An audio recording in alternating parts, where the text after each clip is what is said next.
परिभाषा सूत्र, यानी जैसे षष्ठी स्थानीय योगा। अब ये क्यों यहाँ विवाद क्या है या शंका कैसे हुई? एक के, मान लीजिए षष्ठी है, इसके अनुसार आप जान लीजिए कि षष्ठी में का के होता है। एक के और यण और अच में, एक के यण अच में।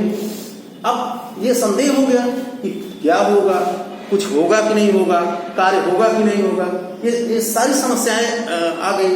तो ये षष्ठी अभी स्पष्ट कर रहा है इसमें। तो कहा कि षष्ठी स्थान है योगा। तो षष्ठी जहां पर जो किसी भी सूत्र में षष्ठी विभक्ति का प्रयोग किया गया है, उसके साथ स्थानीय योगा, स्थान का योग हो जाएगा, स्थान जोड़ दिया जाएगा। जहां पर षष्ठी विभक्ति का, किसी भी सूत्र में षष्ठी विभक्ति का, यहां षष्ठी विभक्ति का प्रयोग है, उसके साथ योग का मतलब है जोड़ देना। तो स्थाने योगा यानी स्थान जोड़ दिया जाएगा। पूर्व देखिए कितना बढ़िया जो है जैसे इंजीनियर होता है, सॉफ्टवेयर का डिजाइन करता है, इन्होंने एक ही सूत्र से डिजाइन कर दिया पूरी अष्टाध्यायी पर, एक ही सॉफ्टवेयर डिजाइन किया पूरी अष्टाध्यायी पर लागू। कहीं भी पूरी अष्टाध्यायी में कहीं भी किसी सूत्र में षष्ठी जहां जुड़ा हुआ है वहां पर से स्थाने जुड़ जाएगा उसके साथ। कितना बड़ा जो है चिन्ह कि जो है 4000 सूत्रों में ये काम धड़ से काम करेगा। हर जगह जहां भी षष्ठी कहीं है सूत्र में, उसके साथ स्थानीय धड़ से जुड़ेगा, स्थानीय योगा, स्थान जुड़ जाएगा। अभी वृत्ति में भी, वृत्ति से पूरी बात समझ में आ जाएगी। अभी तो मैं केवल आपको बेसिक चीज बता रहा हूं। और इसके बाद जो है, अब यहाँ षष्ठी है तो इसके साथ इक है, षष्ठी इक है, यही तो है। अब इसके साथ कह रहे हैं कि ये षष्ठी जहां भी हो उसके साथ जो है स्थाने जोड़ दिया जाए। ये एक परिभाषा सूत्र ये निर्णय कर रहा है। तो इक इसके साथ स्थाने जोड़ देगा तो इक स्थाने योगा का मतलब जोड़ देना, योगा लिखा जाना नहीं है, ये जोड़ दिया गया है तो योग तो हो ही गया। तो षष्ठी स्थाने यानी इक में जो है स्थाने का योग हो गया। अब यण तो है ही है, यण और अची की सप्तमी, अची सप्तमी। इसके निराकरण के लिए एक परिभाषा सूत्र तत्काल इसी के बाद, एक स्थानीय यण के बाद तत्काल आपके इसी में है, वो है तस्मिन नित्य निर्दिष्टे पूर्वस्य। तत्काल इसी के बाद देखिएगा सूत्र है जो है इक स्थानीय यण से आपके बाद तस्मिन नित्य निर्दिष्टे पूर्वस्य। ये कह रहा है तस्मिन क्या, तस्मिन भी सप्तमी एक वचन का रूप है। उसमें तस्मिन, उसमें किसमें, जो षष्ठी से निर्दिष्ट कार्य है, षष्ठी से निर्दिष्ट कार्य भी होने वाला है। अब हम बेसिक चीज बता रहे हैं, इसमें कुछ है नहीं, ये केवल आपको आपकी जानकारी के लिए, नहीं तो बाकी हम सीधे चले जाते हैं, लेकिन जाना वो ठीक नहीं है जो है। तो कार्य कि तस्मिन, अगला सूत्र है तस्मिन नित्य निर्दिष्टे पूर्वस्य। तस्मिन का तस्मिन सप्तमी है, उस सप्तमी में कहीं भी सूत्र में अगर सप्तमी आया है तो उससे निर्दिष्ट जो है कार्य जो है पूर्वस्य का अर्थ होता है पूर्व में होगा, यानी पूर्व में होगा, यानी पूर्व वाले वर्ण पर होगा। अब इक के स्थान पर यण होगा और ये नियम, ये एक तरह से नियम ये बता रहा है कि तस्मिन निर्दिष्टे पूर्वस्य, तो ये जो कार्य होगा सप्तमी से निर्दिष्ट कार्य वो पूर्व वाले भाग में होगा। तो इसमें इक के स्थान पर यण होना था, लेकिन जो है ये कह रहा है कि जो कार्य होगा, क्योंकि यण में 4 वर्ण है और इक में भी, इक में कितना है, इक में कितने वर्ण है, किसी को सूत्र याद है? 14 सूत्र। इक माने, इक का क्या मतलब, इक कहां से आ गया, कहां से आ गया, कभी सोचा? पाणिनि के 14 सूत्र से आया, पाणिनि के 14 सूत्र से ही तो आया। तो एक में देखिए आ ई उ ड़, आ तो नहीं है, ये ई से शुरू है, तो हो गया क्या, ई से शुरू करिए, ई फिर इसके बाद ऊ, और इसके बाद री, और इसके बाद रे, और इसके बाद का है तो का हलंतम हो जाता है। इक का मतलब 4। ये कहां से मिला हमको? पाणी के 14 सूत्र से मिला। ये 14 सूत्र बार बार पूरी इसी 14 सूत्र पर ही पूरी अष्टाध्यायी टिकी हुई है, नींव है। ये 14 सूत्र आना ही चाहिए आपको। ठीक, यण क्या है? यण क्या है? यण का मतलब ये भी 14 सूत्र में है। कहां से कहां तक? देखिए है वर्ग है ना, तो हाथ छोड़ करके क्या हो गया? या, वा, रा और टा हलंत है, और इसके बाद ला, लड़ में ड़ा भी हलंत है, तो ये 4 वर्ण हो गए। तो इक का मतलब हो गया 4 वर्ण, ई उ री री। यण का मतलब हो गया 4 वर्ण, या वा रा। इसी तरह से प्रत्याहार जितने भी आएंगे उसी 14 में से ही आएंगे सब। 14 जानना बहुत जरूरी है, तो इसी 14 में से आएंगे। तो ये भी निर्णय हो गया कि सप्तमी से निर्दिष्ट कार्य जो है पूर्व वाले में होगा। सब तस्मिन में निर्दिष्ट पूर्व, बस इतना जानिए। ये इतना बेसिक चीजें थी। अब हम मूल पे आते हैं। इतना जो है जहां षष्ठी हो वहां पर आपको स्थाने जोड़ देना है। कहीं भी किसी भी सूत्र में षष्ठी हो वहां आपको स्थाने जोड़ देना है। और इसके बाद जो है जो अगर सप्तमी है तो वहां अगर कार्य हो रहा है और एक से अधिक जो है लोग हैं कि मैं यानी 4 है, यह होना है 4, या हो तो पूर्व वाले में कार्य होगा, पूर्व वाले का कार्य होगा। तो ये निर्धारित कर देता है। इसके बाद जो है अब ये जानकारी आपको हो गई। अब हम आते हैं फिर मूल सूत्र। मूल हम बहुत धीरे धीरे चल रहे हैं क्योंकि ये बड़ा भारी जो है चक्रव्यूह है, इसको तोड़ना है आप। और तोड़ करके घुस गए तो फिर कुछ नहीं, तब तो फिर सारी सेना को गिरा देंगे, शत्रु सैनिक को सब मार के गिरा देंगे। इसको तोड़ना है। देखिए संधि पढ़ रहे हैं, ये भी ध्यान है। अब देखिए इसकी वृत्ति में क्या लिखा है, इसकी व्याख्या में क्या लिखा है।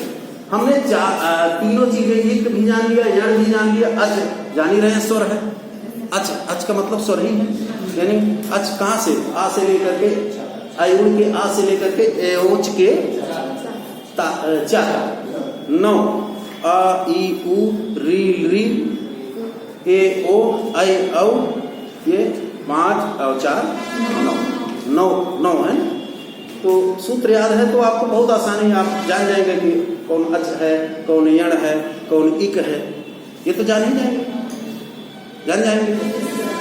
तो अब देखिए इसकी वृत्ति में क्या दिया गया है, इसकी व्याख्या में क्या दिया गया है। कहा गया वृत्ति में देखिए स्थाने जोड़ दिए धड़ से। वृत्ति में इन्होंने स्थाने जोड़ा है। ये किस लिए जोड़ा है? अभी हम कहते हैं षष्ठी स्थाने, तो आपको समझ में आता स्थाने कहां से आ गया। तो ये जो है षष्ठी स्थाने होगा, जहां भी षष्ठी हो वहां स्थाने का योग कर देना चाहिए, जोड़ देना चाहिए। योगा का मतलब योग जोड़ देना चाहिए। तो देखिए इसकी वृत्ति में दिया गया कि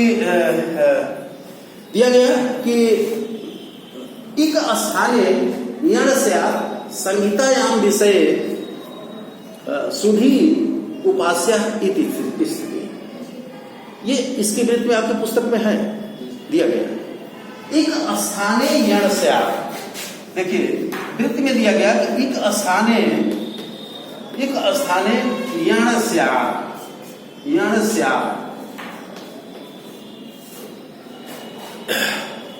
एक स्थाने यण स्यादचि, एक पे चाहे जोड़ दीजिए, यण स्यात्। अगर संधि करेंगे, संधि होना चाहिए, एक पद है, यण स्यादचि संहितायाम विषय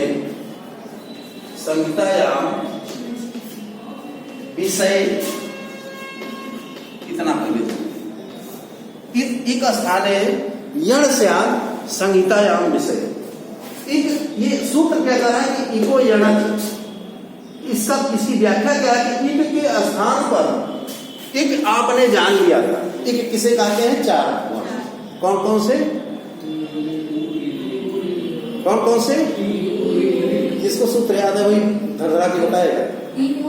हाँ, ई उ री री याद सबको है, केवल संकोच आप लोग कर रहे हैं बोलने में। याद सब मैं जान रहा हूँ, सबको याद है, लेकिन एक जैसे भय होता है, एक डर होता है, उसको निकाल दीजिए, क्योंकि गलती अगर नहीं करेंगे तो सीखना थोड़ा कठिन होता है। 20 बार हम गलती करेंगे, इसके बाद कभी सीखेंगे। और जो गलती नहीं करेगा, गलती के भय से बैठा रहेगा, उसका 100% सीखने का चला गया। और जो गलती कर रहा है 50% तो उसने हासिल कर लिया शुरुआत में ही, 50 और उसको करना है। तो इसलिए हमेशा प्रयत्नशील रहना चाहिए। तो देखिए, एक स्थान है यण से आप अचि संहितायाम विषय। संहितायाम विषय का मतलब हो गया कि जहां पर संध की बात की जा रही हो। संहिता आपने पढ़ा ना, परासन्निकर्षा संहिता, ये पढ़ा है संज्ञा प्रकरण, यानी संधि। संहिता किसे कहते हैं? तो कह रहे हैं कि संहितायाम विषय का अर्थ हो गया कि जहां संहिता का विषय हो, संहिता की बात हो, संधि करना हो, वहां पर एक स्थान है। अगर इक है यानी कि इक में या वा रा ला है, तो इसके स्थान पर क्या हो जाए? यण हो जाए, या नहीं, ई उ री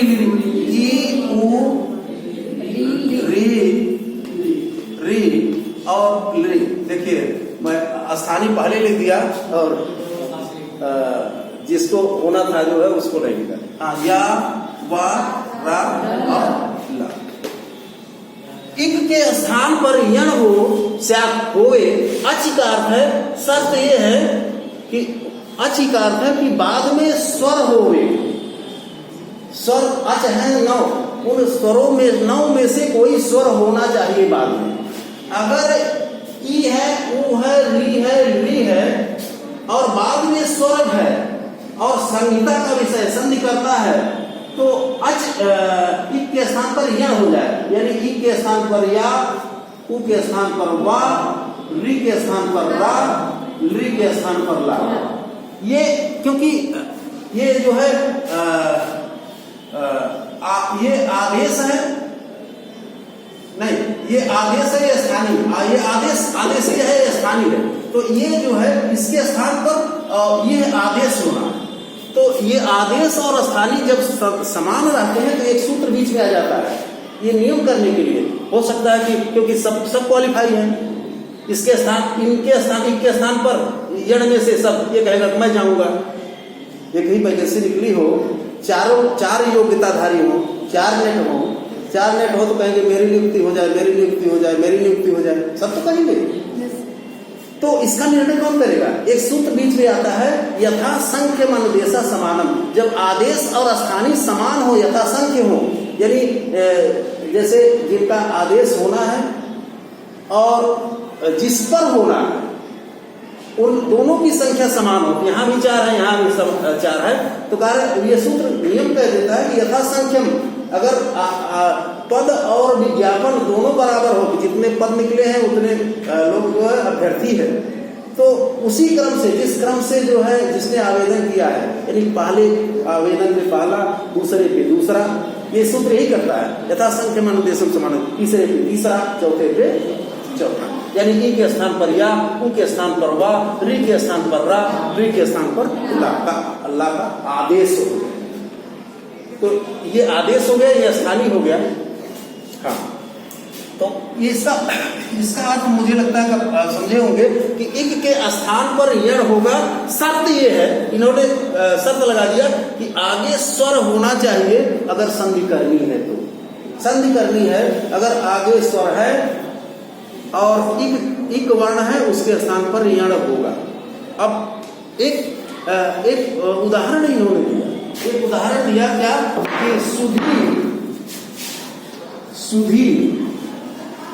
सुधी और धन उपास्य।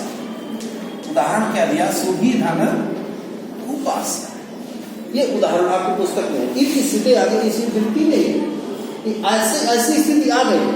अब एक समझाना चाहते हैं, इसलिए इन्होंने ये उदाहरण दिया कि सुधी धन उपास्य।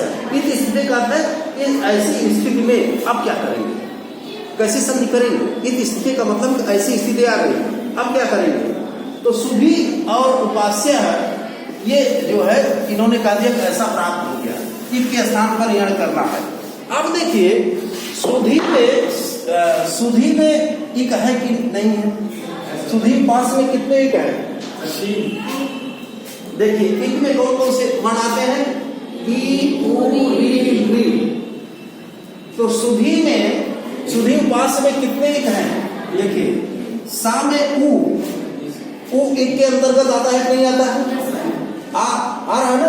देखिए यहाँ एक हो गया, एक इक हुआ, और घा ये तो व्यंजन है, ये तो इक है नहीं, इक के अंतर्गत है नहीं, घा वह नहीं है।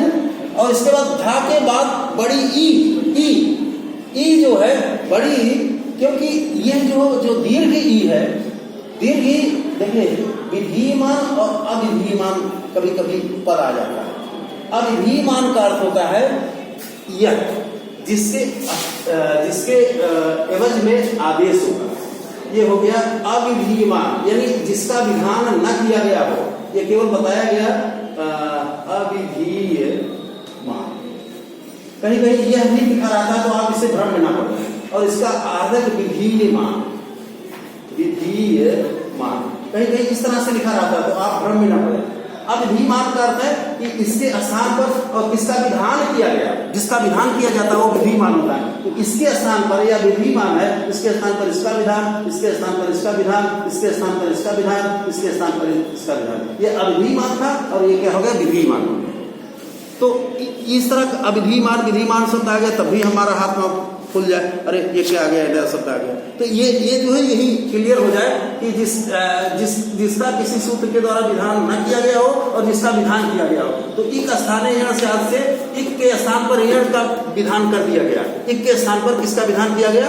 यण का विधान किया गया, इसलिए यण विधिमान हो गया और इक जो है अविधिमान। ठीक, ये दोनों चीजें हैं। अब देखिए समय हो गया।